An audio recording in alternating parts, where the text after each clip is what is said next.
through Zoom meetings. ദൈവനാമം മഹത്വപ്പെടുമാറാകട്ടെ. ഈ രീതിയിൽ ഒരു സൂം മീറ്റിംഗിന്റെ പ്ലാറ്റ്ഫോമിൽ നിങ്ങളെ മീറ്റ് ചെയ്യുവാനും വചനം സംസാരിപ്പാനും ലഭിച്ച അവസരത്തിനായിട്ട് ദൈവത്തിന് സ്തോത്രം.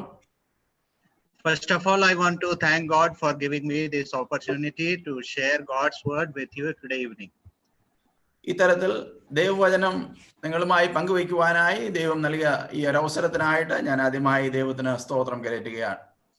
And I also thank the Christian Assembly Dubai and elders and the responsible person for giving me this opportunity and considering me worthy to share God's word with you. അതുപോലെ Christian അസംബ്ലിയിലുള്ള സഹോദരങ്ങൾ ഈ രീതിയിൽ എന്നെ ഈ രീതിയിൽ ക്ഷണിച്ചതോർത്ത് ദൈവത്തിന് സ്തോത്രം ചെയ്യുകയും ആ രീതിയിൽ എന്നെ കരുതിയതോർത്ത് നിങ്ങളോടുള്ള നന്ദി അറിയിക്കുകയും ചെയ്യുന്നു. And I also want to extend my thank for really praying for us. I know that you are remembering me and our family and the ministry at Raipur very regularly in your prayers and the sacrificial support that you extend to us during these days. തീർച്ചയായും നിങ്ങൾ കഴിഞ്ഞ നാളുകളിൽ ഞങ്ങളെ തുടർച്ചയായി പ്രാർത്ഥനയിൽ ഓർത്തുകൊണ്ടിരുന്നു എന്നുള്ളത് ഞങ്ങൾക്കറിയാം. അതുപോലെ ഇവിടെയുള്ള പ്രവർത്തനങ്ങൾക്ക് നിങ്ങൾ നൽകുന്ന എല്ലാ കൂട്ടായ്മയ്ക്കും കൈത്താങ്കലിനുമായിട്ടും ഞങ്ങൾ ദൈവത്തിന് സ്തോത്രം ചെയ്യുകയാണ്. A very few of the faces that I know in this group, most of you don't know me, so I just want to share a brief testimony and go forward to the word of God. അവിടെയുള്ള ചുരുക്കം ചിലരെ മാത്രമേ മുഖപരിചയം ഉള്ളൂ എന്നുള്ളത് വാസ്തവമാണ്. അതുകൊണ്ട് ഇവിടെയുള്ള പ്രവർത്തനങ്ങളെ കുറിച്ച് ചുരുക്കമായി ചില കാര്യങ്ങൾ ഓർപ്പിച്ച് മുൻപോട്ട് പോകാൻ ആഗ്രഹിക്കുന്നു. I was born and brought up at Bilai. It's very near to Raipur in Chhattisgarh, and I am born to a Jacobite Christian family. ഛത്തീസ്ഗഡിൽ ബിലായ് എന്ന സ്ഥലത്താണ് ഞാൻ വളർത്തപ്പെട്ടത്. ഒരു യാക്കോബായ കുടുംബ പശ്ചാത്തലത്തിലാണ് ഞാൻ വളർത്തപ്പെട്ടത്. I was very poor in my studies in my young days, and when I was studying in class 3, my father, my brother, and my sister, they used to teach me. ഞാൻ പഠിക്കുന്നതിൽ ചെറിയ ക്ലാസ്സിൽ വളരെ പിന്നോക്കമായിരുന്നു. ഞാൻ ചെറിയ ക്ലാസ്സുകളിലായിരുന്നപ്പോൾ എൻ്റെ മാതാപിതാക്കളും സഹോദരങ്ങളും ഒക്കെ അത്തരത്തിൽ എന്നെ സഹായിക്കുകയും പഠിക്കുവാനായി കരുതുകയും ചെയ്തു പോന്നു. And after all this inputs that I received, that in class 3 I failed the exam. ഈ എല്ലാ സഹായം ഉണ്ടായിരുന്നെങ്കിൽ പോലും ഏതാണ്ട് 3ാം ക്ലാസ്സിൽ ഞാൻ പരാജിതനായി തീർന്നു. And so I studied class 3 second time. അതുകൊണ്ട് ഞാൻ 3ാം ക്ലാസ്സിൽ രണ്ടാമത് പഠിച്ചു. And I reached class 4. Again in class 4, my father, my brother, and my sister, they used to teach me, and again I failed in class 4. ഞാൻ 4ാം ക്ലാസ്സിൽ വന്നു. അവിടെയും എൻ്റെ മാതാപിതാക്കളും സഹോദരങ്ങളും ഒക്കെ എന്നെ പഠിപ്പിച്ചു. എങ്കിലും ഞാൻ അവിടെയും വീണ്ടും പരാജയപ്പെട്ടു. So I was what I was telling us, I really very poor in studying those days. ഞാൻ പറഞ്ഞു വന്നത് ഞാൻ പഠന കാര്യങ്ങളിൽ വളരെ പിന്നോക്കമായിരുന്നു എന്നാണ് ഞാൻ പറഞ്ഞു വന്നതിന്റെ അർത്ഥം. And second time when I reached in class 4 and when I got failed, and I took the progress card and I went to my father, and my father, what he did, he took away all my bag and threw it to the outside and said, now onwards there is nobody who is going to teach you. ഞാൻ 4ാം ക്ലാസ്സിൽ ആ രീതിയിൽ എൻ്റെ progress കാർഡുമായി എൻ്റെ പിതാവിന്റെ അടുത്ത് വന്നപ്പോൾ എൻ്റെ ബാഗും പുസ്തകങ്ങളും ഒക്കെ പുറത്തേക്ക് എടുത്തു കളഞ്ഞിട്ട് ഇനി ആരും നിന്നെ പഠിപ്പിക്കുകയില്ല എന്ന രീതിയിൽ പറയുകയുണ്ടായി. Then I went and took up my bag and took up my books, and in class 4 second time I studied and I came first. ഞാൻ അവിടെ നിന്ന് പോയി പുസ്തകങ്ങളൊക്കെ എടുത്ത് രണ്ടാമത് ഉത്സാഹമായി പഠിക്കുവാൻ ആരംഭിച്ചു. അങ്ങനെ ഞാൻ ക്ലാസ്സിൽ ഒന്നാമനായി തീർന്നു. And those teachers who used to give me fail numbers, now they started to give me prize. They were wondering, who is this? How such a change has come? നേരത്തെ ഞാൻ പരാജയപ്പെട്ടു എന്ന് പറഞ്ഞ് മാർക്ക് തന്നുകൊണ്ടിരുന്ന അധ്യാപകരൊക്കെ ഈ വ്യക്തി എങ്ങനെ ഇത്ര വ്യത്യാസം വന്നു എന്ന് ചിന്തിക്കുകയും ആശ്ചര്യപ്പെടുകയും ചെയ്തു. And from class 4 onwards, I have till all my college days, I have never failed in any of the class tests in my class also. 4ാം ക്ലാസ്സിന് ശേഷം കോളേജിലും അങ്ങനെ എല്ലാ നാളുകളിലും ക്ലാസ് ടെസ്റ്റുകളിൽ ഒരിക്കൽ പോലും പരാജയപ്പെട്ട ഒരു അനുഭവം പിന്നീട് ഉണ്ടായിട്ടില്ല. And then I have never gone to any tuition or any coaching throughout my life after that. അതിനുശേഷം ഒരു സമയത്തും ഒരു ട്യൂഷനോ അങ്ങനെയുള്ള എക്സ്ട്രാ ക്ലാസ്സുകൾക്കോ ഒന്നും പോകേണ്ടി വന്നിട്ടുമില്ല. I studied till class 12th at Bilai, and after that I got through an engineering exam, and I studied 4 years engineering in REC Calicut. 12ാം class വരെ ഞാൻ ബിലായിൽ പഠിച്ചു. അതിനുശേഷം എഞ്ചിനീയറിംഗ് എൻട്രൻസ് എഴുതി കോഴിക്കോട് RECയിൽ എഞ്ചിനീയറിംഗിന് 4 വർഷം പഠിക്കുകയുണ്ടായി. I studied there from 89 to 93. I did my electrical engineering from that college. 89 മുതൽ 93 വരെ ആ കോളേജിൽ ഇലക്ട്രിക്കൽ എഞ്ചിനീയറിംഗ് പഠിക്കുവാനായിട്ട് ഇടയായി. And while I was studying in engineering college, first 3 years of my life, I was spending all here and there. I don't want to explain all those things. അവിടെ പഠിച്ചിരുന്ന ആദ്യത്തെ 3 വർഷക്കാലം ഞാൻ അവിടെ ഇവിടെയൊക്കെ ചുറ്റിത്തിരിഞ്ഞ ഒരു അനുഭവത്തിലായിരുന്നു. അതൊന്നും വിശദീകരിക്കുവാൻ ഞാൻ ആഗ്രഹിക്കുന്നില്ല. But almost in the beginning of 4th year, I got through to some group of people who used to study the Word of God. That was called a EU group or a UESI, a small Bible study group was there. അതിന്റെ 4ാമത്തെ വർഷം ഞാൻ EU എന്ന പേരിൽ അറിയപ്പെടുന്ന UESIയുടെ ഒരു ഗ്രൂപ്പിൽ വചന പഠനത്തിനായി കൂടുന്ന സഹോദരന്മാരോടൊപ്പം ചേരുവാനായിട്ട് ഇടയായി. And that is how I came to know that I am basically a sinner, and I accepted Jesus Christ as my Lord and Savior in my life, and I became a born again person. അവിടെയാണ് ഞാൻ ഒരു പാപിയാണ് എന്ന യഥാർത്ഥമായ രീതിയിൽ തിരിച്ചറിയുന്നതും കർത്താവിനെ സ്വന്തം രക്ഷിതാവായി സ്വീകരിക്കുവാനിടയാകുന്നതും. After that, I came back to Bilai, and I went to Bilai Assembly. It was I found out which I used to go to a lot of churches, all kind of Pentecostal churches, Sharon Pentecostal, IPC, all the churches I went. But finally, I decided that I will go to Brethren Assembly, and that's how I went to Bilai Brethren Assembly.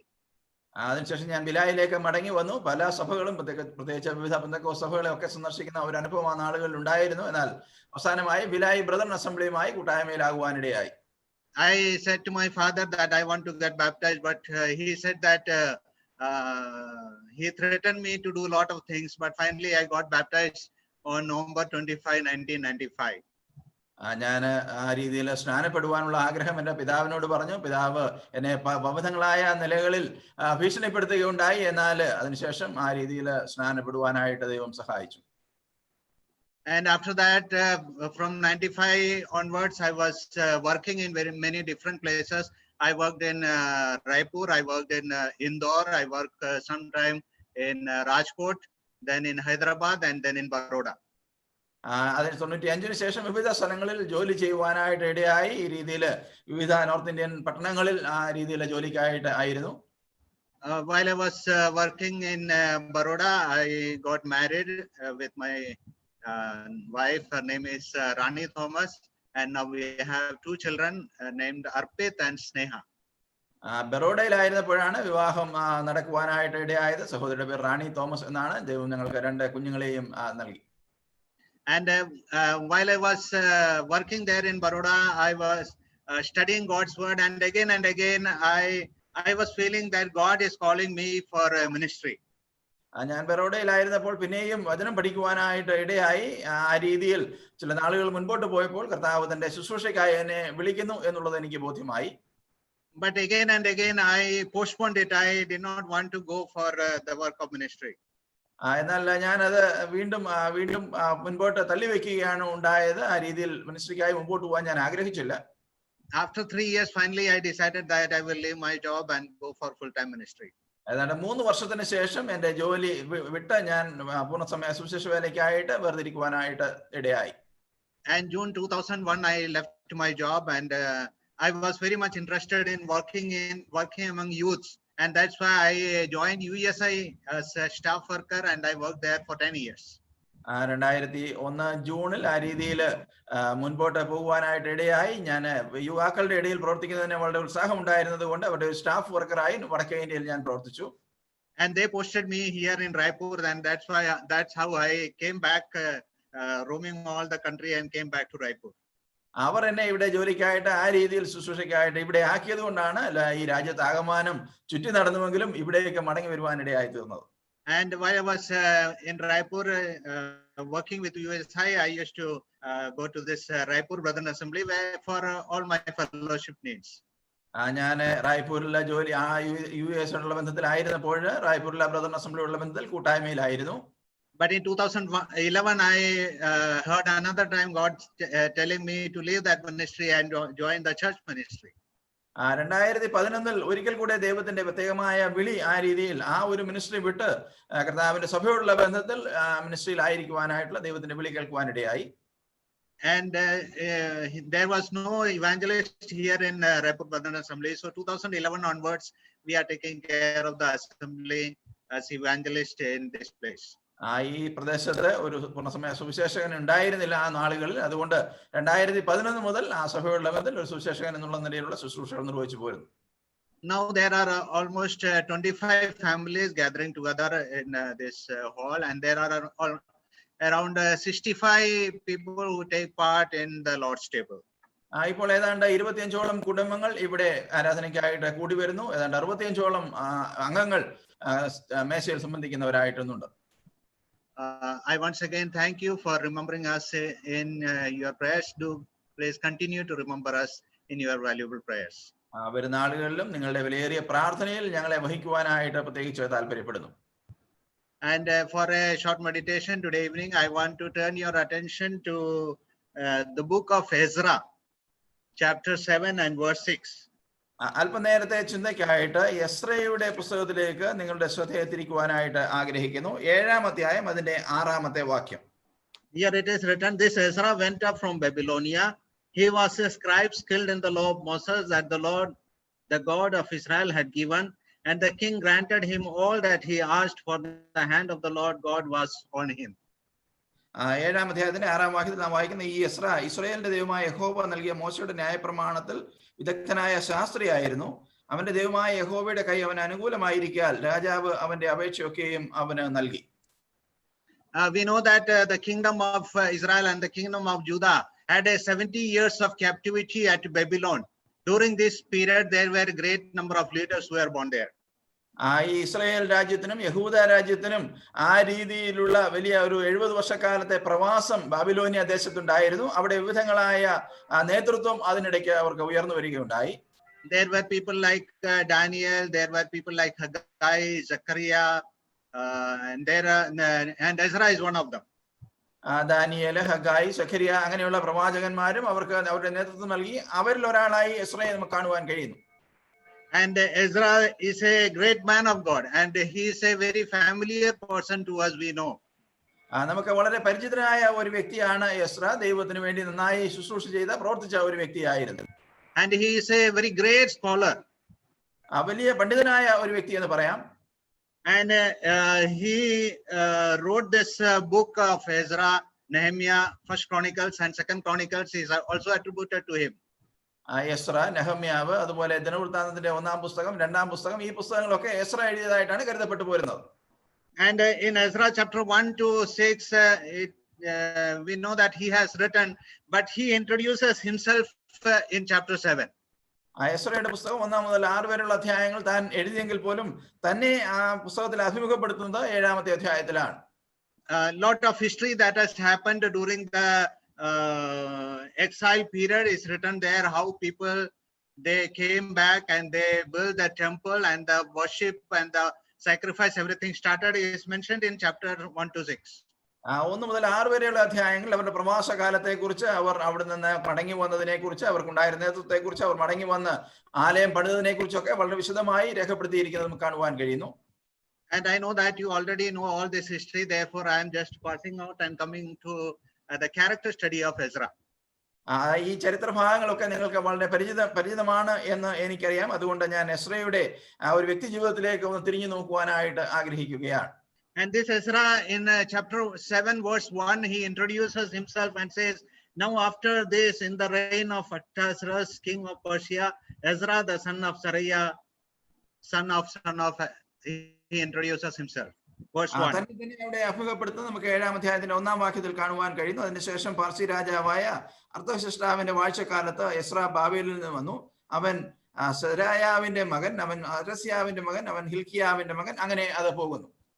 And here we see there are 16 names plus Ezra's name. There are 17 generations that are mentioned in this verses 1 to verses 6. 1 മുതൽ 6 വരെയുള്ള വാക്യങ്ങൾ നാം പരിശോധിച്ചാൽ ഏതാണ്ട് 16 പിതാക്കന്മാരും ഇസ്രയും, അങ്ങനെ 17 തലമുറകളെ നമുക്ക് അവിടെ കാണുവാൻ കഴിയുന്നു.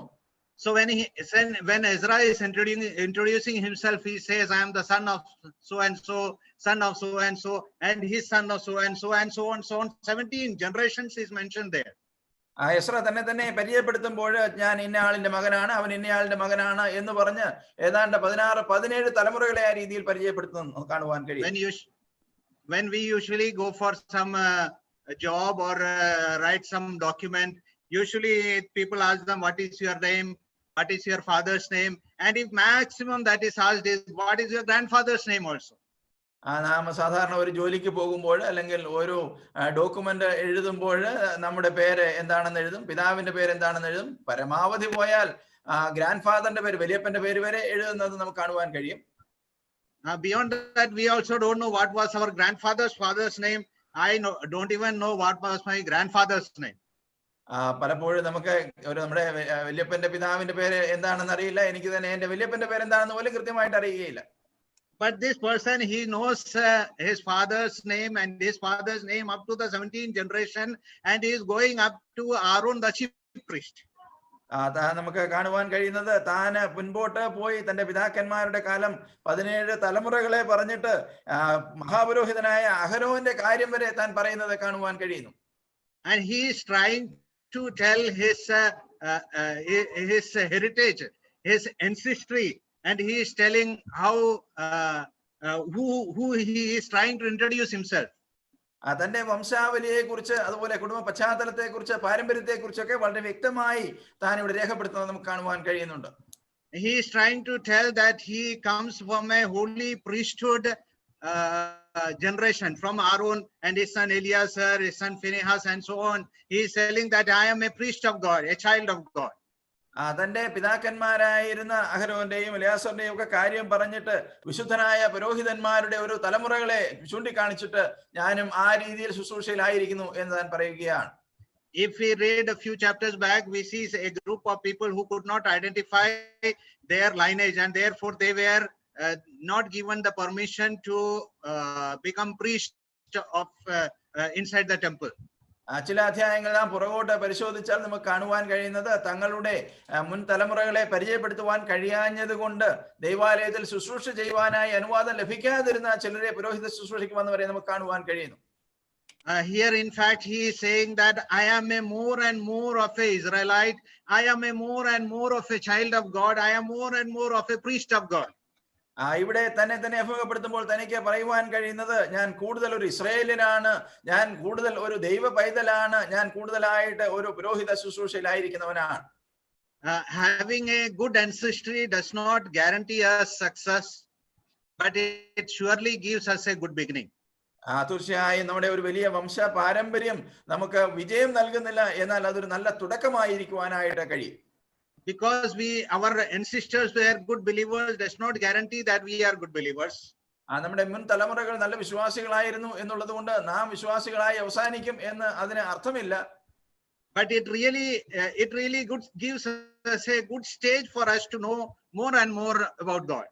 എന്നാൽ കർത്താവിനെ, ദൈവത്തെ കൂടുതൽ അറിയുവാനുള്ള ഒരു സാഹചര്യം നമുക്ക് അതിനുള്ള ഒരു അവസരം അത് നൽകുന്നു. And that is what happened to Ezra also, and he is very proud of his lineage. അതും എസ്രയുടെ കാര്യത്തിൽ ഒരു യാഥാർത്ഥ്യമായിരിക്കുന്നു. താൻ അതിനെക്കുറിച്ച് അഭിമാനം കൊള്ളുന്നത് കാണുവാൻ കഴിയുന്നു. When I was thinking about my own lineage, I was thinking only up to my father. Beyond that, I don't know anything about my generation. എന്റെ തലമുറകളെ ഞാൻ തിരിച്ച് പരിശോധിച്ചപ്പോൾ എന്റെ പിതാവിനെ കുറിച്ച് എനിക്ക് നന്നായിട്ട് അറിയാം, അതിനപ്പുറത്തേക്ക് എനിക്ക് അതൊന്നും അറിയുകയില്ല. But now I know that I have a better lineage than what is there in Ezra's life. എന്നാൽ നമുക്ക് ഇപ്പോൾ മനസ്സിലാക്കുവാൻ കഴിയുന്നത് എസ്രയുടെ ജീവിതത്തിൽ തനിക്കുണ്ടായിരുന്ന പാരമ്പര്യത്തിൽ അധികമായി നല്ല ഒരു പാരമ്പര്യം എനിക്കും ഉണ്ടായിരുന്നു എന്ന് മനസ്സിലാക്കുവാൻ കഴിയുന്നു. That is because those who have accepted Jesus Christ as their Lord and Savior in their life have become the children of God today. അതിന് കാരണം എന്നുള്ളത് കർത്താവായ യേശുക്രിസ്തുവിനെ സ്വന്തം രക്ഷിതാവായി അവരുടെ ജീവിതത്തിൽ സ്വീകരിച്ചവർ ഇന്ന് ദൈവത്തിന്റെ മക്കളായി തീർന്നിരിക്കുന്നു.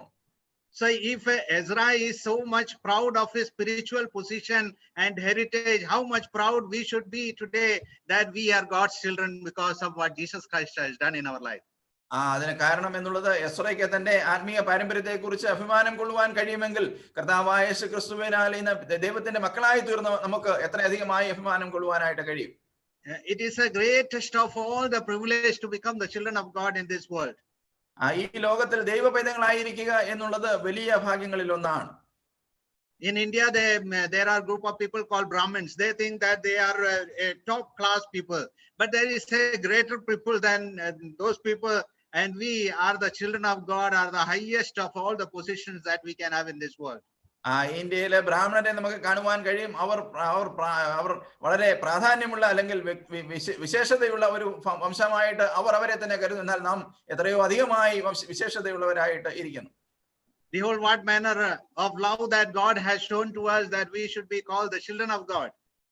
ദൈവമക്കൾ എന്ന് വിളിക്കപ്പെടുവാനായി, കാൺമീൻ നാം ദൈവമക്കൾ എന്ന് വിളിക്കപ്പെടുവാനായി ദൈവം എത്ര അധികം സൗഭാഗ്യം നമുക്ക് നൽകിയിരിക്കുന്നു. Let us take pride in that, that we are children of God. നാം ദൈവ പൈതങ്ങളായിരിക്കുന്നത് ഓർത്ത് നമുക്ക് അഭിമാനം കൊള്ളാം.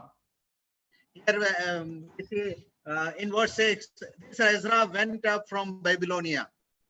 നമുക്കിവിടെ കാണുവാൻ കഴിയുന്നത് 8-ാം വാക്യത്തിലേക്ക് വരുമ്പോൾ ബാബിലോണിൽ നിന്ന് താൻ യാത്ര പുറപ്പെടുകയാണ്. In verse 6, this Ezra went up from Babylonia. He was a scribe skilled in the law of Moses. Verse 6. ന്യായപ്രമാണത്തിൽ വിദഗ്ധനായിരുന്ന ശാസ്ത്രിയായിരുന്ന എസ്ര ബാബിലോണിൽ നിന്ന് പോയത് നമുക്ക് 6-ാം വാക്യത്തിൽ കാണുവാൻ കഴിയുന്നു. He lived in Babylonia. Perhaps he was born there also, but his eyes was always toward Jerusalem. താൻ ബാബിലോണിലാണ് ജീവിച്ചത്. ഒരുപക്ഷെ അവിടെ ജനിച്ചു വളർന്നവനായിരിക്കാം. എന്നാൽ തന്റെ കണ്ണ് എപ്പോഴും ദർശനം എപ്പോഴും ഇസ്രായേലിലായിരുന്നു. He was looking for the opportunity that when he should go to Jerusalem, because there is a temple of God there and he has to go there. He wanted to go there.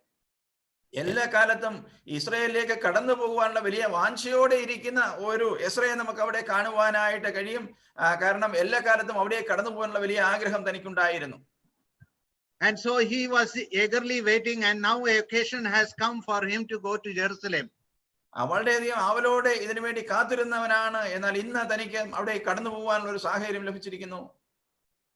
And that is what in verse 6 says, this Ezra, he went up from Babylonia. That means he came up to Jerusalem. അതുകൊണ്ടാണ് നമുക്ക് അവിടെ കാണുവാൻ താൻ ബാബിലോണിൽ നിന്ന് പുറപ്പെട്ടു പോയി എന്നുള്ളത് കാണുവാൻ കഴിയുന്നത്. അവിടെ നിന്ന് താൻ ഇസ്രായേലോളം കടന്നുപോയി. What a wonderful way to live, living in Babylon, but eyes are always on pilgrimage, want to go to Jerusalem where God's presence is there. എത്ര അനുഗ്രഹീതമായ ഒരു ജീവിതമാണ് എന്ന് ശ്രദ്ധിക്കുക. ഞാൻ ഇന്ന് ബാബിലോണിലാണ് ജീവിക്കുന്നതെങ്കിൽ പോലും ദൈവത്തിന്റെ ആലയം ഇരിക്കുന്ന ഇസ്രായേലിലേക്ക് കടന്നു പോകുവാൻ, യെരൂശലേമിലേക്ക് കടന്നു പോകുവാൻ വാഞ്ചയോടെ ആയിരിക്കുന്ന ഒരു ജീവിതം. This is the real art of living. ഇത് തീർച്ചയായും ജീവിതത്തിന്റെ വലിയ ഒരു കലയാണ്. In Babylon, there were a lot of problems, but he is always hoping to go to Jerusalem. When will my time come for going to Jerusalem? He was eagerly waiting. ഈ Babel അല്ലെങ്കിൽ ബാബിലോണിൽ അവർക്ക് അനേക പ്രശ്നങ്ങൾ ഉണ്ടായിരുന്നു. എന്നാൽ എന്നാണ് ഞാൻ ഇസ്രായേലിലേക്ക് കടന്നു പോകുന്നത് എന്നുള്ള വലിയ നോട്ടത്തോടെ, കാഴ്ചപ്പാടോടെ, ദർശനത്തോടെ താൻ ജീവിക്കുന്നു. In Philippians chapter 3 verse 20, Paul says that our citizenship is in heaven and we are eagerly waiting to go there. നാം ഫിലിപ്പി ലേഖനത്തിലേക്ക് വരുമ്പോൾ 3:24 കാണുന്നത് നമ്മുടെ പൗരത്വമോ സ്വർഗത്തിലായിരിക്കുന്നു, അതുകൊണ്ട് അവിടേക്ക് പോകുവാനായി വാഞ്ചയോടെ നാം കാത്തിരിക്കുന്നു. There are a lot of problems in this world. Problems are there, persecutions are there, pain and suffering, everything is there. But our eyes should always be on the heaven where God's presence is there, where we are going to go one day. നമുക്ക് ഈ ലോകത്തിലായിരിക്കുമ്പോൾ അനേക പ്രശ്നങ്ങളുണ്ട്, പ്രതികൂലങ്ങളുണ്ട്, ബുദ്ധിമുട്ടുകളുണ്ട്. എന്നാൽ ഒരിക്കൽ നാം സ്വർഗത്തിൽ എത്തിച്ചേരും എന്നുള്ള വലിയ കാഴ്ചപ്പാടോടെ ജീവിക്കുമ്പോൾ നമുക്ക് തീർച്ചയായും സന്തോഷത്തോടെ മുൻപോട്ട് നോക്കുവാൻ കഴിയും. So it is written, this Ezra went up from Babylonia. He was a scribe skilled in the law of Moses. ഇവിടെ ബാബേലിൽ നിന്ന് കടന്നുപോയ എസ്രയെ നമുക്ക് ഇവിടെ കാണുവാനായിട്ട് കഴിയും. മോശെ നൽകിയ ന്യായപ്രമാണത്തിൽ വിദഗ്ധനായ ഒരു Shastri.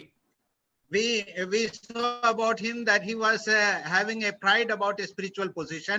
Then his eyes was always in Jerusalem. നാം തന്നെ കുറിച്ച് നാം കണ്ടത്, ഒന്ന് തന്റെ ആത്മീയ പാരമ്പര്യത്തിൽ തനിക്ക് അഭിമാനം ഉണ്ടായിരുന്നു. രണ്ട്, തന്റെ ജീവിതത്തിന്റെ നോട്ടം അഥവാ കാഴ്ചപ്പാട് എന്നും യെരൂശലേമിലേക്കായിരുന്നു ദർശനം. The third quality that is mentioned about him is he was a skilled scribe. മൂന്നാമതായിട്ട് നമുക്ക് അവിടെ കാണുവാൻ കഴിയുന്നത് വിദഗ്ധനായ ഒരു ശാസ്ത്രി എന്നുള്ളതാണ്. And the skilled word that is used there can be translated as quick, ready or diligent. വിദഗ്ധൻ എന്നുള്ള നിലയിൽ അവിടെ കാണുന്ന വാക്ക് നമുക്ക് കാണുവാൻ കഴിയുന്നത് വേഗത്തിൽ അല്ലെങ്കിൽ ഉത്സാഹത്തോടെ നന്നായി കാര്യങ്ങൾ കൈകാര്യം ചെയ്യുന്ന ഒരു വ്യക്തി എന്ന അർത്ഥത്തിലാണ്. Doing the work of scribe itself is a very hard work. ഒരു ശാസ്ത്രിയുടെ വേല എന്നുള്ളത് വളരെ കഠിനമായ ജോലിയാണ്. We know that the scribes were the people who used to copy the scriptures and make the number of copies if they are required. It was the duty of the scribes to copy it, and you have to be very careful to do it without any mistake. ഈ ശാസ്ത്രിമാർ എന്നുള്ളത് കൊണ്ട് നാം പ്രാഥമികമായി മനസ്സിലാക്കുന്ന കാര്യം ദൈവവചനം പകർത്തി എഴുതുന്നവരാണ്. മറ്റൊരു പകർപ്പ് എഴുതണമെങ്കിൽ അവരാണ് അത് ചെയ്യുന്നത്. അവർ അക്കാര്യത്തിൽ വളരെ ഉത്സാഹവും താല്പര്യവും ഉള്ളവരാണ്, വളരെ ശ്രദ്ധയുള്ളവരാണ്. Just like today we have printing press and Xerox machines and everything, those days it was not there. So it was the duty of the scribes to copy it very errorlessly. ആ നാളുകളിൽ നമുക്ക് ഇന്നുള്ളതുപോലെ printing പ്രസോ Xerox machines ഒന്നും ഇല്ലായിരുന്നത് കൊണ്ട് തെറ്റ് കൂടാതെ ദൈവവചനം പകർത്തി എഴുതുന്നത് ഈ ശാസ്ത്രിമാരുടെ ജോലിയായിരുന്നു. അവരെയാണ് സ്ക്രൈബ്സ് എന്ന പേരിൽ അറിയപ്പെടുന്നത്. So he was a scribe and therefore he was a very hard working person. വളരെ കഠിനാധ്വാനിയായ ഒരു ശാസ്ത്രി എന്നുള്ള നിലയിൽ തന്നെ കാണുവാൻ കഴിയും. But not only that, it is written he was a skilled scribe. ഒരു ശാസ്ത്രി എന്നുള്ളതിൽ ഉപരിയായി താൻ വിദഗ്ധനായ ഒരു ശാസ്ത്രി എന്ന് തന്നെ കുറിച്ച് നാം വായിക്കുന്നു. About him in chapter 7 verse 10, he says in chapter 7 verse 10, he says that for Ezra had set his heart to study the law of the Lord and to do it and to teach his statutes and rules in Israel. 7-ാം അധ്യായത്തിന്റെ 10-ാം വാക്യത്തിൽ തന്നെ കുറിച്ച് രേഖപ്പെടുത്തിയിരിക്കുന്നത് ഇങ്ങനെയാണ്: യഹോവയുടെ ന്യായപ്രമാണം പരിശോധിക്കുവാനും അതനുസരിച്ച് നടക്കുവാനും ഇസ്രായേലിൽ അതിന്റെ ചട്ടങ്ങളും വിധികളും ഉപദേശിക്കുവാനും എസ്രാ മനസ്സ് വെച്ചിരുന്നു.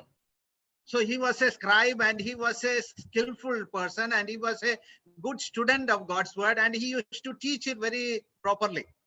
താൻ ശാസ്ത്രിയായിരുന്നു, താൻ അതിൽ വിദഗ്ധനായിരുന്നു, താൻ നന്നായി അത് പഠിച്ച ഒരു വ്യക്തിയായിരുന്നു, അത് നന്നായി താൻ ചെയ്യുകയും ചെയ്തു പോന്നു. He had set his heart, he says that he has prepared his heart to seek God's word, to do it and to teach it. See the order of how it is written. അതിന്റെ ക്രമം അവിടെ ഒന്ന് പരിശോധിക്കുക. താൻ മനസ്സ് വെച്ചിരുന്ന കാര്യങ്ങൾ നമുക്ക് അവിടെ കാണുവാൻ കഴിയുന്നത് പരിശോധിക്കുവാനും അനുസരിച്ച് നടക്കുവാനും അത് ഉപദേശിക്കുവാനും താൻ വിദഗ്ധനായിരുന്നു. He had got a great vision for studying God's word. ദൈവവചനം പഠിക്കുവാനായുള്ള വലിയൊരു കാഴ്ചപ്പാട് തന്റെ ജീവിതത്തിൽ തനിക്കുണ്ടായിരുന്നു. And when I was meditating on this character, I feel that he was in fact one of the greatest of the Old Testament scribes. നമുക്ക് പരിശോധിച്ചാൽ വേദപുസ്തകത്തിലെ പഴയ നിയമത്തിലെ ഏറ്റവും ശക്തനായ ഒരു ശാസ്ത്രി എന്നുള്ള നിലയിൽ എസ്രയെ കുറിച്ച് നമുക്ക് കാണുവാൻ കഴിയും. Perhaps after Moses, he is the greatest of all the theologians of the Old Testament. ഒരു പക്ഷേ പഴയ നിയമത്തില് മോശ കഴിഞ്ഞാൽ ദൈവശാസ്ത്ര വിഷയത്തോടുള്ള ബന്ധത്തിൽ ഏറ്റവും പ്രാഗൽഭ്യമുള്ള വ്യക്തിയായിട്ട് നമുക്ക് എസ്രയെ കുറിച്ച് ചിന്തിക്കുവാൻ കഴിയും. To Moses, God gave the law, but God gave the law a second time through Ezra. മോശയിൽ കൂടിയാണ് ന്യായപ്രമാണം ദൈവം നൽകിയത്. എന്നാൽ രണ്ടാമതായി ഇസ്രായേൽ ജനത്തിന് ന്യായപ്രമാണം നൽകപ്പെട്ടത് ഈ എസ്രയിൽ കൂടിയായിരുന്നു. The first 5 books of the Bible are written by Moses, and if we really meditate, we will see that the last books of the Bible are written by Ezra in the Old Testament. പഴയ നിയമത്തിലെ ആദ്യത്തെ 5 പുസ്തകങ്ങൾ മോശ എഴുതിയെങ്കിൽ പഴയ നിയമത്തിന്റെ അവസാനത്തെ പുസ്തകങ്ങൾ എഴുതുവാനായി എസ്രയെയാണ് ദൈവം നിയോഗിച്ചത്. I said this because if we really study the Old Testament Bible, that the Jewish people have, in their Bible there are 24 books, and the last book of the Jewish Old Testament is the book of 1st and 2nd Chronicles. യഹൂദ ജനം ഉപയോഗിക്കുന്ന പഴയ നിയമം പരിശോധിച്ചാൽ ആദ്യത്തെ 5 പുസ്തകങ്ങൾ മോശ എഴുതിയിരിക്കുന്നുവെങ്കിൽ അവരുടെ ക്രമപ്രകാരം ഈ അവസാനത്തെ 5 പുസ്തകങ്ങൾ 24 പുസ്തകങ്ങൾ അവരുടെ പുസ്തകങ്ങളിൽ ഉള്ളതിൽ അവസാനത്തെ 5 പുസ്തകങ്ങൾ എഴുതിയത് എസ്രയാണെന്ന് കാണുവാൻ കഴിയും. The last 2 books, that is 1st Chronicles and 2nd Chronicles, are written by Ezra, and therefore in one way we can say that he was a person who was instrumental in canonizing the Old Testament scripture. പഴയ നിയമ പുസ്തകങ്ങളെ ആ രീതിയിൽ ക്രമീകരിക്കുവാനായി ദൈവം ഉപയോഗിച്ച വ്യക്തി എന്നുള്ള നിലയിൽ നമുക്ക് എസ്രയെ കുറിച്ച് കാണുവാൻ കഴിയും. കാരണം അവരുടെ പുസ്തകങ്ങളിലെ അവസാന പുസ്തകങ്ങളായിട്ട് ദിനവൃത്താന്തത്തിന്റെ 1-ാം പുസ്തകവും 2-ാം പുസ്തകവും ഇരിക്കുന്നു. And some people also say that Psalms 119 is also written by Ezra. ചിലർ കരുതുന്നത് 119-ാം സങ്കീർത്തനവും എസ്ര എഴുതിയതാണ് എന്നാണ്. Some people say that it is written by David, and some people say that it is written by Ezra. More chances are that Ezra has written it. ചിലർ ദാവീദ് എഴുതിയതാണ് എന്ന് സമർത്ഥിക്കുന്നു, എന്നാൽ ചിലർ അത് എസ്ര എഴുതിയതാണ് എന്ന് സമർത്ഥിക്കുന്നുണ്ട്. എന്നാൽ കൂടുതൽ സാധ്യത Ezra എഴുതുവാനായിട്ടാണ്. Because the way it is written and the literacy that is behind that Psalms 119 and the words and 176 verses, and each verse contain something about the word of God. It shows that Ezra was a great scholar and great student of God's word. ആ പുസ്തകം നാം ആ അധ്യായം ഒന്ന് പരിശോധിച്ചാൽ നമുക്ക് കാണുവാൻ കഴിയുന്നത് അതിന്റെ എഴുത്തിന്റെ രീതിയും ആ എല്ലാ പുസ്തകങ്ങളും 176 വാക്യങ്ങളിലും ദൈവം എന്നുള്ളത്, ദൈവവചനം എന്നുള്ളത് ആവർത്തിച്ച് വരുന്നത് കാണുവാൻ കഴിയും. അങ്ങനെ പല കാരണങ്ങൾ കൊണ്ടും ഇത് എസ്രയാണ് എഴുതുന്നതെന്ന് നമുക്ക് ചിന്തിക്കുവാൻ കഴിയും. And here Ezra says he was a skilled scribe in the law of Moses that the Lord God of Israel had given. നാം ഇവിടെ വായിക്കുന്നത് ഇസ്രായേലിന്റെ ദൈവമായ യഹോവ നൽകിയ മോശയുടെ ന്യായ പ്രമാണത്തിൽ വിദഗ്ധനായ ഒരു ശാസ്ത്രി എന്നാണ് എസ്രയെ കുറിച്ച് എഴുതിയിരിക്കുന്നത്. So see what he tells about the scripture. He tells that the Lord God has given it to Moses. ആ ന്യായ പ്രമാണത്തെ കുറിച്ച് എസ്ര പറയുന്നത് നമുക്ക് കാണുവാൻ കഴിയുന്നത് ദൈവമായ യഹോവ നൽകിയ മോശയുടെ ന്യായ പ്രമാണം എന്നാണ്. So he had a very high esteem about the scriptures. ദൈവവചനത്തെ കുറിച്ച് വലിയ ഒരു കാഴ്ചപ്പാട്, തനിക്ക് ഒരു ബഹുമാനം ഉണ്ടായിരുന്നു. He had a great respect and a great burden and great esteem toward the scriptures, and he always used to carry the scriptures in his heart. ദൈവവചനത്തെ കുറിച്ച്, ന്യായ പ്രമാണത്തെ കുറിച്ച് വലിയ ഒരു താല്പര്യവും ആ ഒരു അഭിമാനവും അല്ലെങ്കിൽ ഒരു ബഹുമാനവും തനിക്ക് ഉണ്ടായിരുന്നുണ്ട്. തന്റെ ഹൃദയത്തിൽ അതിനെ വളരെ വലിയതായി താൻ കരുതിയിരുന്നു. If we will go further and we read a letter, it is written, and the king granted him all that he asked. നാം തുടർന്ന് അവിടെ വായിക്കുന്നത്, നമുക്ക് അവിടെ കാണുവാൻ കഴിയുന്നത് താൻ അപേക്ഷിച്ചതൊക്കെയും രാജാവ് അവന് നൽകി. The fourth quality that is written about this Ezra is he was a very acceptable and trustworthy man. നാലാമതായിട്ട് നമുക്ക് അവിടെ കാണുവാൻ കഴിയുന്നത് താൻ അംഗീകരിക്കപ്പെട്ടവനും വിശ്വസ്തനുമായ ഒരു വ്യക്തിയായിരുന്നു. King gave him all that he requested. King had given him charge to go to the land of Judea and to see how things are there, and entrusted him with gold and silver, and commanded to appoint judges and magistrates and teach the laws to the Jewish people. രാജാവിനോട് അവൻ ചോദിച്ചതൊക്കെയും അവൻ നൽകി എന്നുള്ളത് നമുക്ക് അവിടെ കാണുവാനായിട്ട് കഴിയും. ധനപരമായി സ്വർണവും വെള്ളിയും ഒക്കെ നൽകി. അതുപോലെ അവിടെ പോയി യഹൂദ ദേശത്തേക്ക് കടന്നുപോയി അവിടെ ന്യായാധിപന്മാരെയും ഭരണകർത്താക്കളെയും ഒക്കെ ആക്കുവാനും അങ്ങനെ എല്ലാ അനുവാദങ്ങളും രാജാവ് അവന് നൽകുന്നു. So according to the command that the king has given him, he has come to Jerusalem to teach the people, the Jewish people, the law, and appoint elders and magistrates, all these things. രാജാവിന്റെ കൽപ്പന ലഭിച്ചവനായി ആ പ്രദേശത്തേക്ക് കടന്നുപോയി അവിടെ ഭരണകർത്താക്കളെയും അതുപോലെ ന്യായാധിപന്മാരെയും ഒക്കെ നിയമിച്ചാക്കുവാനുള്ള അധികാരത്തോടെയാണ് താൻ അവിടെ യഹൂദ ദേശത്തേക്ക് കടന്നു പോകുന്നത്. So he was not only a skilled scribe, but he was a very acceptable person. He could very easily go into the presence of the king, and it is written he was the king of kings. So much acceptable person to go among the king. അവിടെ താൻ വിദഗ്ധനായ ഒരു ശാസ്ത്രി എന്നുള്ളതിലുപരിയായി നമുക്ക് കാണുവാൻ കഴിയുന്നത് ഒരു രാജാവിന്റെ സന്നിധാനത്തിലേക്ക്, അഥവാ ഒരു ചക്രവർത്തി എന്ന നിലയിൽ വാണിരുന്ന ഒരു രാജാവിന്റെ സന്നിധാനത്തിലേക്ക് കടന്നു ചെന്ന് ഈ കാര്യങ്ങളൊക്കെ പ്രവർത്തിക്കുവാനും സംസാരിക്കുവാനും കഴിയുന്ന ഒരു വ്യക്തിയായിട്ട്, ആ രീതിയിൽ അക്സെപ്റ്റബിലിറ്റി ഉള്ള ഒരു വ്യക്തിയായിട്ട് തന്നെ കാണുവാനായിട്ട് കഴിയും. And if a person has to be so much acceptable to the king, he must be a person of integrity, and he must be a person of trustworthiness, a person of faithfulness. ആ രാജാവിന് അത്തരത്തിൽ സ്വീകാര്യനായ ഒരു വ്യക്തിയായി ഈ എസ്ര മാറണമെങ്കിൽ തീർച്ചയായും പൂർണ്ണമായും വിശ്വസ്തത കാത്തുപാലിച്ച വിശ്വസ്തനായ ഒരു വ്യക്തിയായിട്ട് താനായിരുന്നിരിക്കണം. The king gave him lot of gold and silver and all that was required, and the king has asked him to go and beautify the temple that is in Jerusalem. താൻ ചോദിച്ചതുപോലെ സ്വർണവും വെള്ളിയും ഒക്കെ നൽകിയിട്ട് അവിടേക്ക് കടന്നുപോയി ദൈവത്തിന്റെ ആലയം നന്നാക്കുവാനായിട്ടുള്ള വലിയ ചുമതല ദൈവം തനിക്ക് രാജാവ് തനിക്ക് ഏൽപ്പിച്ചു കൊടുക്കുകയാണ്. And so we see that he was available and he was acceptable person. താൻ ലഭ്യതയുള്ള ഒരു വ്യക്തിയായിരുന്നു, അതുപോലെ സ്വീകാര്യനായ ഒരു വ്യക്തിയായിരുന്നു. And not only that, he was sendable person and he was a dependable person. അവൻ അയക്കപ്പെടുവാൻ യോഗ്യനായിരുന്നു, അതുപോലെ വിശ്വസിച്ച് ഏൽപ്പിക്കുവാൻ കഴിയുന്നവനായിരുന്നു. Someone has said that God is looking for fat people, fat people. ദൈവം വണ്ണമുള്ളവരെയാണ് താല്പര്യത്തോടെ നോക്കുന്നത് എന്ന് ചിലർ പറയുന്നത് കേട്ടിട്ടുണ്ട്. Not that fat, but what is the meaning of fat is faithful, available and teachable people. പൊണ്ണത്തടി എന്നുള്ള അർത്ഥത്തിലല്ല FAT എന്ന് പറയുന്നത്. ഫെയ്ത്ത്ഫുൾ, അതായത് വിശ്വസ്തരായിരിക്കുക, രണ്ട് അവർ അവൈലബിൾ ആയിരിക്കുക, അവർ കാര്യത്തോട് സമീപിക്കുവാനായിട്ട് ലഭ്യത ഉണ്ടാക്കുക, അതുപോലെ വിശ്വസ്തരായിരിക്കുക, ട്രസ്റ്റ് വർത്തി ആയിരിക്കുക.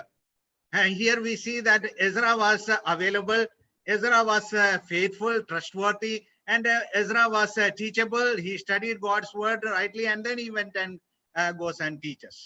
തന്നെ കുറിച്ച് നമുക്ക് കാണുവാനായിട്ട് കഴിയുന്നത് താൻ വിശ്വസ്തനായിരുന്നു, താൻ ലഭ്യനായിരുന്നു, അതുപോലെ പഠിക്കുവാനും പഠിപ്പിക്കുവാനും കഴിവുള്ളവനായിട്ട് വിശ്വസ്തനായ ഒരു വ്യക്തിയായി താനായിരുന്നു. And fifthly, here we see one more character about him. What is that? And the king granted him all the request he asked, for the hand of the Lord his God was upon him. അതുപോലെ അഞ്ചാമത് നമുക്ക് അവിടെ കാണുവാനായിട്ട് കഴിയുന്നത്, രാജാവ് അവൻ അപേക്ഷിച്ചതൊക്കെയും നൽകി എന്ന് പറയുമ്പോൾ തന്നെ യഹോവയുടെ കൈ അവന് അനുകൂലമായിരുന്നു. He says 6 times in this book of Ezra, he says the good hand of the Lord was with him. യെശയ്യായുടെ പുസ്തകത്തിൽ ഏതാണ്ട് 6 പ്രാവശ്യം ഇത് ആവർത്തിച്ച് പറയുന്നത് നമുക്ക് കാണുവാനായിട്ട് കഴിയും. യഹോവയുടെ കൈ തനിക്ക് അനുകൂലമായിരുന്നു, തന്നോടൊപ്പം ഇരുന്നു. He was a great man not because of his ancestry, but because God was with him. തന്റെ വംശ പാരമ്പര്യം കൊണ്ടായിരുന്നില്ല താൻ ഒരു മഹാനായ വ്യക്തിയായിരുന്നത്, എന്നാൽ ദൈവം തന്നെ തിരഞ്ഞെടുത്ത് ആക്കിയതാണ്. God was with him. We see that God was with Joseph, God was with David, and God did a great work through the life of Ezra. യഹോവ തന്നോട് കൂടെ ഉണ്ടായിരുന്നു. നമുക്ക് കാണുവാൻ കഴിയുന്ന യാക്കോബിനോടും യോസഫിനോടും ഒക്കെ കൂടെ ദൈവം ഉണ്ടായിരുന്നു. അതുപോലെ ദൈവം എസ്രയോട് കൂടെ ഉണ്ടായിരുന്നു. Why God was with Ezra? എന്തുകൊണ്ടാണ് ദൈവം എസ്രയോട് കൂടെ ഉണ്ടായിരുന്നത്? Why God is not with us today? We can question. ദൈവമില്ല. I want to read one verse from Psalm 16 and verse 8. 16-ാം അധ്യായം, സങ്കീർത്തനത്തിന്റെ 16-ാം അധ്യായം അതിന്റെ 8-ാമത്തെ വാക്യം ഒന്ന് വായിക്കുവാനായിട്ട് ഞാൻ ആഗ്രഹിക്കുകയാണ്. Here see what David is saying. Psalm 16 and verse 8. I have set the Lord always before me, because he is at my right hand, I shall not be shaken. സങ്കീർത്തനം 16-8 നാം ഇങ്ങനെയാണ് വായിക്കുന്നത്. ദാവീദിന്റെ വാക്കുകൾ, ഞാൻ യഹോവയെ എപ്പോഴും എന്റെ മുമ്പിൽ വെച്ചിരിക്കുന്നു, അവൻ എന്റെ വലതു ഭാഗത്തുള്ളത് കൊണ്ട് ഞാൻ കുലുങ്ങിപ്പോകയില്ല. Who has set the Lord before him? ആരാണ് യഹോവയെ തന്റെ മുമ്പിൽ വെച്ചിരിക്കുന്നത്? It is David says, I have set the Lord always before. Not that the God has come and sat in his front, but David says, I have set the Lord always before him. ദാവീദിന്റെ വാക്കുകൾ ശ്രദ്ധിക്കുക. യഹോവ വന്ന് തന്റെ മുമ്പിൽ ഇരുന്നു എന്ന അർത്ഥത്തിലല്ല ദാവീദ് പറയുന്നത്, എന്നാൽ ഞാൻ യഹോവയെ എപ്പോഴും എന്റെ മുമ്പിൽ വെച്ചിരിക്കുന്നു എന്ന് ദാവീദ് സമർപ്പണത്തോടെ പറയുകയാണ്. And he says, when all times God is with him, he says they're always before him. എപ്പോഴാണ് യഹോവയുടെ മുമ്പിലുള്ളത്? ഞാൻ എപ്പോഴും യഹോവയുടെ മുമ്പിൽ വെച്ചിരിക്കുന്നു. And where he is sitting, where God is sitting is not at the back, it is before me. യഹോവ എവിടെയാണ് ഇരിക്കുന്നത്? എന്റെ പുറകിലല്ല യഹോവ ഇരിക്കുന്നത്, ഞാൻ അവനെ എന്റെ മുൻപിലാണ് വെച്ചിരിക്കുന്നത്. It is David's decision that he will set the Lord always before me. That means if anything happens before that, the Lord comes to know about it, everything. ദാവീദിന്റെ ഒരു വലിയ തീരുമാനമായിട്ട് നമുക്ക് അതിനെ കാണുവാനായിട്ട് കഴിയും. യഹോവ എന്റെ മുമ്പിൽ വെച്ചിരിക്കുന്നു എന്ന് പറഞ്ഞാൽ തന്റെ ജീവിതത്തിൽ എന്ത് കടന്നു വന്നാലും തനിക്ക് മുമ്പായി ദൈവം അതറിയുന്നു എന്ന് നമുക്ക് കാണുവാൻ കഴിയും. So the Lord is with all those people who have set the Lord before them. യഹോവയെ തന്റെ മുമ്പിൽ വെച്ചിരിക്കുന്ന എല്ലാവരോടും കൂടെ ദൈവം യഹോവ ആയിരിക്കുന്നു. And therefore here it is written, the hand of the Lord his God was with him. അതുകൊണ്ട് നമുക്ക് കാണുവാൻ കഴിയുന്നത് ഇവിടെ യഹോവയുടെ കൈ അവന് അനുകൂലമായിരുന്നു. What a great man of God. എത്ര വലിയ ഒരു ദൈവത്തിന്റെ പൈതൽ. He was very much proud of his spiritual position. തന്റെ ആത്മീയ പശ്ചാത്തലത്തിൽ അല്ലെങ്കിൽ താൻ ആത്മീയനായി ഇന്ന് എവിടെ ആയിരിക്കുന്നു എന്നുള്ള കാര്യത്തിൽ അഭിമാനം കൊള്ളുന്ന ഒരു വ്യക്തി. His eyes was always on Jerusalem. തന്റെ കണ്ണുകൾ എപ്പോഴും യെരൂശലേമിലായിരുന്നു. He was a skilled scribe, studied God's word, meditated on it, prepared his heart, and taught these words very faithfully to the people. ന്യായപ്രമാണത്തിൽ വിദഗ്ധനായ ഒരു ശാസ്ത്രി എന്നുള്ള നിലയിൽ നമുക്ക് കാണുവാൻ കഴിയുന്നത് ന്യായപ്രമാണം പരിശോധിക്കുവാനും പഠിക്കുവാനും മറ്റുള്ളവരെ ഉപദേശിക്കുവാനും സമർത്ഥനായ ഒരു വ്യക്തിയായി നമുക്ക് അവനെ കാണുവാൻ കഴിയുന്നു. He was acceptable and a trustworthy person. താൻ സ്വീകാര്യനായ ഒരു വ്യക്തിയായിരുന്നു, വിശ്വസ്തനായ ഒരു വ്യക്തിയായിരുന്നു. He was a person, God was with him. തീർച്ചയായും ദൈവം തന്നോട് കൂടെ എന്നും ഉണ്ടായിരുന്നു. Finally, just one more character, then I will stop. If we turn to Ezra chapter 8, verse 21. ഒരു കാര്യം കൂടെ ഞാൻ പറഞ്ഞ് അവസാനിപ്പിക്കുവാൻ ആഗ്രഹിക്കുന്നത്, നാം 8-ാം അധ്യായത്തിന്റെ 21-ാം വാക്യത്തിലേക്ക്, എസ്രയുടെ പുസ്തകം 8-ാം അധ്യായം 21-ാം വാക്യത്തിലേക്ക് ശ്രദ്ധിച്ചാൽ, Then I proclaimed a fast there at the river of Ahava, that we might humble ourselves before our God, to seek from him a safe journey for ourselves, for our children, and all our goods. അനന്തരം ഞങ്ങൾ ഞങ്ങളുടെ ദൈവത്തിന്റെ സന്നിധിയിൽ ഞങ്ങളെ തന്നെ താഴ്ത്തേണ്ടതിനും ഞങ്ങൾക്കും ഞങ്ങളുടെ കുഞ്ഞുകുട്ടികൾക്കും ഞങ്ങളുടെ സകല സമ്പത്തിനും വേണ്ടി ശുഭയാത്ര അവനോട് യാചിക്കേണ്ടതിനും ഞാൻ അവിടെ അഹവ ആറ്റിന്റെ അരികെ വെച്ച് ഒരു ഉപവാസം പ്രസിദ്ധപ്പെടുത്തി. Here we see that he was a person who is praying and humbling himself before the Lord. താൻ ദൈവസന്നിധിയിൽ പ്രാർത്ഥിക്കുകയും തന്നെത്താൻ ദൈവസന്നിധിയിൽ താഴ്ത്തുകയും ചെയ്യുന്ന ഒരു വ്യക്തിയായിട്ട് എസ്രയെ കുറിച്ച് കാണുവാൻ കഴിയുന്നു. He did not trust upon his abilities, but he trusted upon the Lord fully.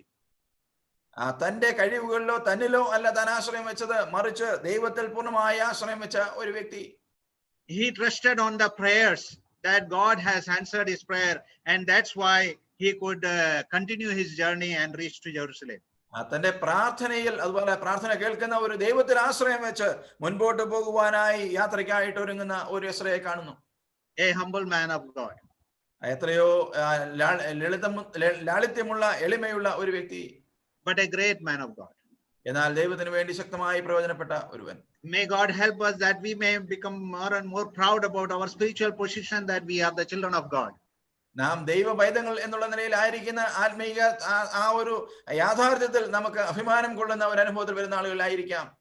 While we are living in this world, let us fix our eyes always on Jesus Christ. When he is coming, we are going to heaven. Our days in this world are just numbered.